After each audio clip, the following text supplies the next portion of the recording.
မင်္ဂလာပါခင်ဗျာနေ့စဉ်ဘဝမှာစေရောကိုပါကျမ်းမာကြံ့ခိုင်ဖို့အတွက်ကျွန်တော်လင်းထိုက်ကကြိုးဆိုပါတယ်ခင်ဗျာဒီနေ့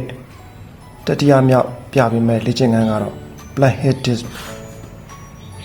Plank ထောက်ရင်ခါလှဲတဲ့လေ့ကျင့်ခန်းလေးဖြစ်ပါတယ်ဒီလေ့ကျင့်ခန်းကခါဘေးအစီတွေကိုဖယ်ရှားဖို့အကောင်းဆုံးနည်းလမ်းတစ်ခုပါပဲ Plank အနေထားကနေစပါမယ်ခိုးမာဆဲတွေကိုတောင်းထားပါတင်မောင်းကိုဘယ်ဘက်ကျမ်းမြင်နာတိလှည့်ချပါပြီးရင်ညာဘက်ကိုပြန်လှည့်ချပါခနာကိုယ်ကိုချိန်သီးလွှဲသလိုစီးချက်ကြလုပ်ပါဘယ်ညာတစ်စုံကိုတစ်ချိန်မှတ်ပြီး10ချိန်လုပ်ပါမယ်မောလာရင်ဝင်လူထွက်လေကိုမှန်မှန်ရှုပြီးခန္ဒီတိခန့်စိမ်မွေးပါခါသေးခြင်းတဲ့သူတွေဖို့ကတော့ဒီလေ့ကျင့်ခန်းကကောင်းမွန်တဲ့လေ့ကျင့်ခန်းတစ်ခုပါနောက်တစ်ပုံမှပြန်ဆောင်ကြမယ်နော်